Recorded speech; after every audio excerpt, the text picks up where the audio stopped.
Ciao guys, welcome back to the ARTFUL podcast. It's Matteo, your host. If you're new to this channel, please subscribe to the channel, like the video, leave a comment down below. Let's grow this art community together.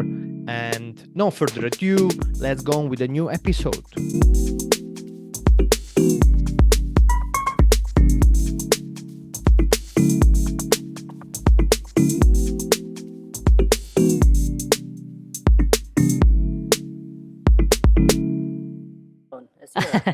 No, that's fine. That's great. I need to get prepared, Yeah. if I'm in this series. Yeah, it's are you in your studios? Yeah. Perfect. Are you calling from Berlin, right? Yeah. Yeah, you mentioned the virtual reality, the VR painting that you do, which I wanna talk about later. Which I think is super interesting. How did you come up with the idea, and how did you manage to bring these two things together, like painting and virtual paintings? And I want to ask you that later. So guys, welcome back to the ARTFUL podcast. With me, we have Dennis with today. And I was really intrigued by your paintings, and we're going to talk about that later, as we mentioned before. But for people that might don't know you, just an introduction, where you're from, your studies, and if you had any, and then we go from there. Sure. Yeah, so I was born in Berlin and I'm still based in Berlin and I live and work here. And I used to study in Beijing for half a year, learning Chinese in '98. And actually did my first exhibition then in Beijing. There was a small punk movement going on, Chinese punks, and I did my first show in something called a Scream Bar. It doesn't exist anymore. They built the fourth ring road like 20 years ago and then tore everything apart. And then I continued to study in St. Petersburg in Russia at the Repin Academia, which is it's very interesting because they study art like 300 years ago. So it's it's a very old school. Like a classical academician, like Yeah, but really classical. It's actually socialist realism probably that they taught. Yeah. And that was really cool. That was in 2000. And then I applied for the Berlin School of Art or University of Arts and studied there and then finished in 2004. Interesting. And then, yeah, I mean, so long time ago now, but the main thing, I guess, is that in like after painting and like I was mostly using old medium like etchings and also grisaille paintings. And then I came into an artistic crisis in 2012 and I didn't know what to paint anymore and I lost my subject and went into the Californian desert to update Rodin's Gates to Hell. And so I don't know if you have any other question before, because that was the point where I started getting interested in the virtual reality. Okay, I see. So what was the subject before? What were you interested into painting? Before it was mostly German romantics. Okay. And the old medium of etching. So was it like a more portrait related, or was still the same kind of style that you having used right now? No, it's completely different. So there was one series of painting called the German Ancestor Gallery, where I portrayed soldiers from Second World War, from photos, German soldiers that I found on the flea market here in Berlin. And I did them in grisaille on wood, 80 by 80 centimeters. So yeah, that was a series I was known for back then. I had an exhibition at Perry Rubenstein Gallery in New York. He's already dead now, but that was in 2008. What was the that push you to move to Beijing? You said, right? And to Russia. Why did you why did you go all the way over there to study and exhibiting your art? Well, Beijing was just that my father used to work in Beijing at that time. Okay. And I went, but I had my own apartment and it was my first apartment. I was 19 years old. And yeah, that was the reason. And then after that, I decided I wanted to study art. And I I visited all the art schools in Germany and also the École des Beaux-Arts in Paris. And on one of those train rides to these universities, I talked to a girl, and she said that her sister wanted to, she applied to the art academy in St. Petersburg, the Repin Academy, and that this is the best art academy in the world. And her sister got rejected. And so I thought, well, I have to go there. The And challenge. basically, I wanted to learn something. And through my travels visiting all these Western art schools, it's seemed to me completely senseless what people are doing. They're just sitting in their studio and applying paint to canvas, but there was no structure, nothing. And so I went to St. Petersburg, and yeah. That was the difference between the two kind of schools. You Well, of find course, more I mean, structure, more a way of like learning how to do art. well, I don't know if you learn to do art, but you learn the technique. Yeah? So it's in the morning, it's 3 hours. It was 3 hours with the watercolors, and there was one person sitting there every day 3 hours, and in the afternoon it was 4 hours oil painting a guy. That sounds pretty. To be honest, and then sounds amazing. and then I had one pencil drawing where I was working on since a week or something. And then my teacher came to me and said, Dennis, stand up. Huh? And I stood up, and he took a big rubber eraser, a big eraser. Yeah.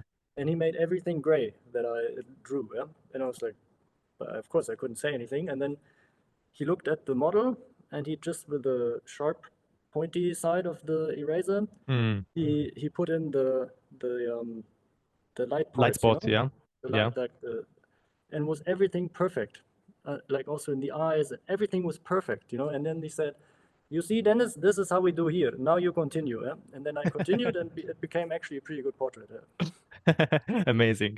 There's always like the crazy teacher in these schools.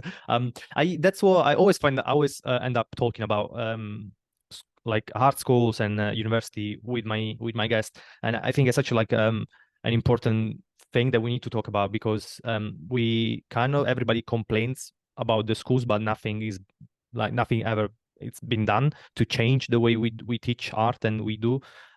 Because even in university that I did, I had an amazing experience, but there was no technical wise, we didn't really learn, especially painting and drawing, how to.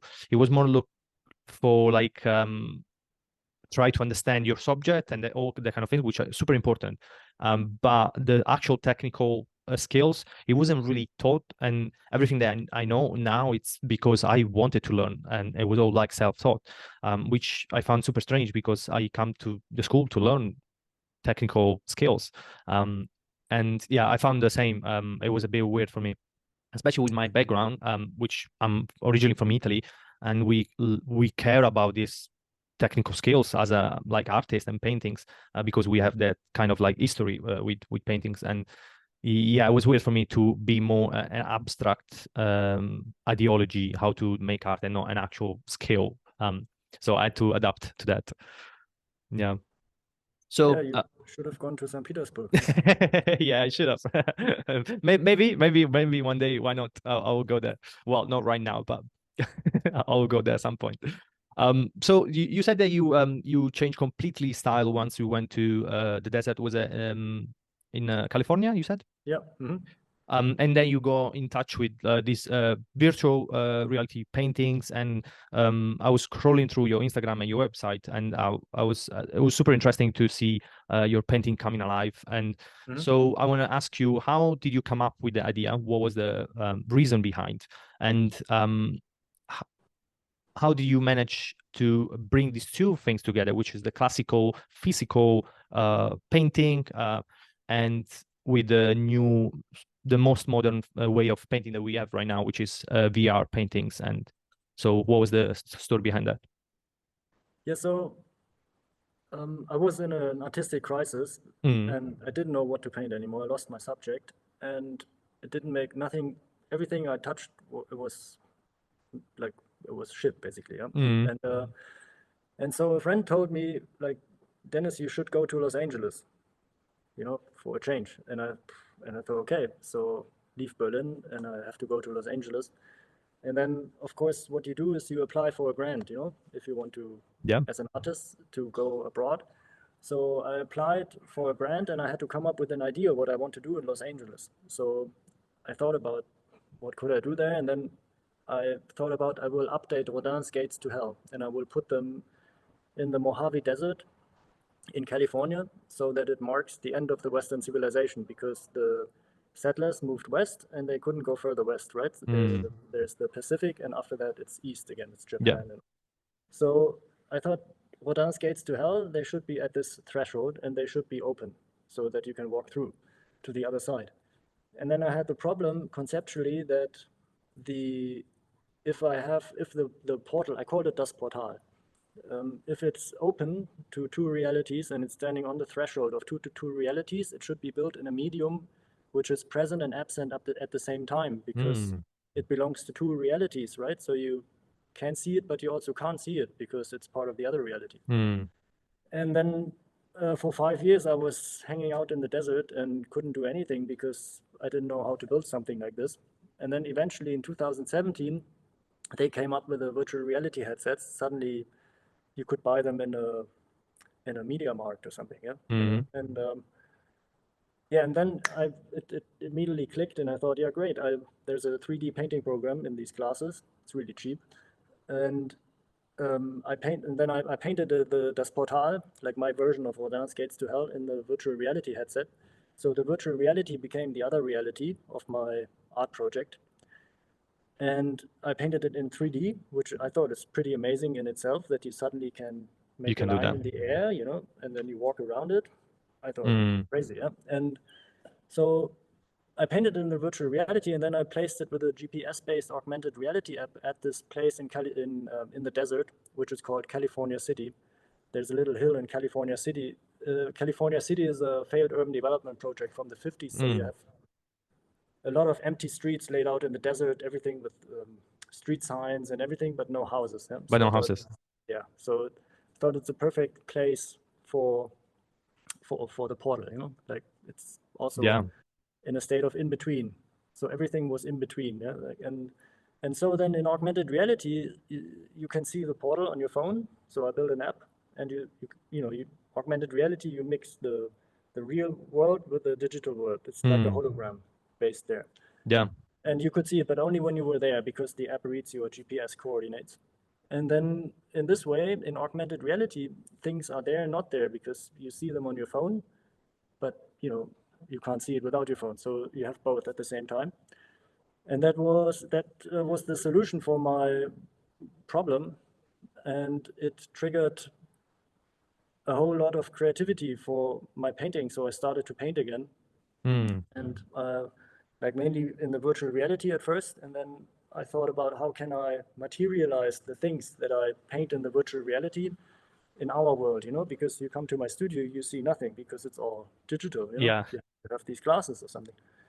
And so I thought, if I want to transport the digital brush stroke into our reality, it should become really thick. So I want to give it back its body, because the digital brush stroke just looks thick because of the shaders it has, but it's super thin, and it's fake.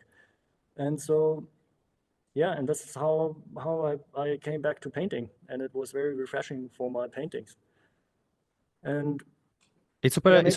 Sorry, I was gonna just add that sometimes, well, most of the time, the world of artists, like artists in general, they're not really keen to welcome a medium such as virtual reality, which is it's kind of like they always look at these kind of things a little bit, it's not really art, or that kind of with that kind of eye, which I think obviously now it's in 2023, and especially with younger artists, like they are more welcoming to these kind of things, and it's really nice. It's refreshing to see an artist that he had no problem to welcome this completely new medium like you did, and use that to refound what you were looking for as an artist, and from that, as you said, it clicked, and then you start painting again, and your creativity just started again, which is it's just nice that you find your way to restart the fire that you were missing. Yeah. Yeah, it's kind of, I mean, it often happens if you start to use a new medium, and then that triggers new inspiration. But I wouldn't say that young people are so open to new technology. Like if I go to the open days at the art school, there's nobody using any of these new techniques. So this is because people go to art. I mean, they paint or something. That's a very old medium. Yeah? It's 1,000 years old, and um, so people who use virtual reality in the arts nowadays, they often come from the other side. They have a design background or maybe more a background in technology, computers. And so for me, this was interesting because I'm one of the old guys, like I'm painting, I'm old school, right? And so I come from the other side and I start to use this medium, but I'm not interested in to digitalize my painting, but rather I'm interested in materializing the digital. The digital So version. I go the other way around, Yeah. I paint in the computer, but then I put it into an old art medium. Like for instance, I also 3D print parts of the figures I paint, and then I cast them in bronze. And this has also a very interesting, there's a certain kind of tension if I drag things from the digital world and transform them into an old medium of art, because somehow you sense something is weird here. Where is this taken from? And then that's super interesting. The way that the fact that you do the way around, because obviously instantly you will do from painting to virtual reality, not the opposite way. How was it your first approach with that completely new medium? I imagine it was scary. You made a lot of mistakes. How was that for you to jump into this completely new medium, and plus it was another reality for you? I mean, of course, it's difficult because you're used to draw in 2D or paint in 2D. But if you do that in the virtual reality and you step on the side, of course, it's flat, So somehow it was weird. Like I had to paint like I used to, but then also, so I'm painting mainly figures, like human bodies, but I call them artificial gods. So it's all from Greek mythology, and they're huge. Like in the virtual reality, size doesn't matter, right? But so at the beginning, I wasn't sure if I will be able to cope with this medium, but then somehow your hand does just things by itself, and that was very important for me that I could use my artistic hand in the computer. And so it's very intuitive. And I mean, I watched some videos on YouTube how other people deal with this painting program, and then I found my way. So, well, obviously now, because you start from virtual, and technically there is no limit, right? There could be massive paintings, and what would you think you will push your creativity, and how would you I don't know, do you see yourself like reach a limit, or do you think the possibilities are so much that I don't know, you can create as long as you want with that? Well, for now, I kind of, so the main inspiration for all my work that I do at the moment, which is kind of, it's a body of, so I'm painting in the virtual reality, and as a reference, I use Cortona's painting in Rome in the Palazzo Barberini. Maybe you know it. Yeah. A huge Baroque painting, and this is it's um, it's called the Triumph of Fate, I think. Divino, Triumph Divino, or The Divine Triumph or something like that? yeah, something like this. Yeah, and so there are so many figures on this Baroque painting that I will probably paint until the end of my days in the virtual reality and so this is my reference. So I'm working on this huge 3D fresco, if you want, Mm-hmm. And then I wrote a program for me so I can fly around in my painted world where these huge figures are, Mm-hmm. and I can take photos. And so I fly around, and the figures there, some are like 500 meters high or something. Mm-hmm. And then I take photos of details, right? So maybe this part, yeah, Yeah, yeah. of figure, and I think this looks interesting, yeah. And this could become a great painting, this detail. And then I take this photo, and this is the inspiration for my oil painting. And For then your I paint paintings. the oil painting, and the oil painting looks abstract because it's only a small detail, Yeah. right? It's Yeah. really impasto technique. And then you can, if you use my app that I built, the app recognizes the painting and the real figure comes out. So, but basically I can go on, I can do endless details of one figure alone, you know? You And mentioned so, you mentioned a couple of times that you take inspiration from this old mythological figure, the Greek and the Roman gods. So what was the connection with that? And it's super interesting because obviously it's such an old mythological figure that now becomes this virtual, super modern thing.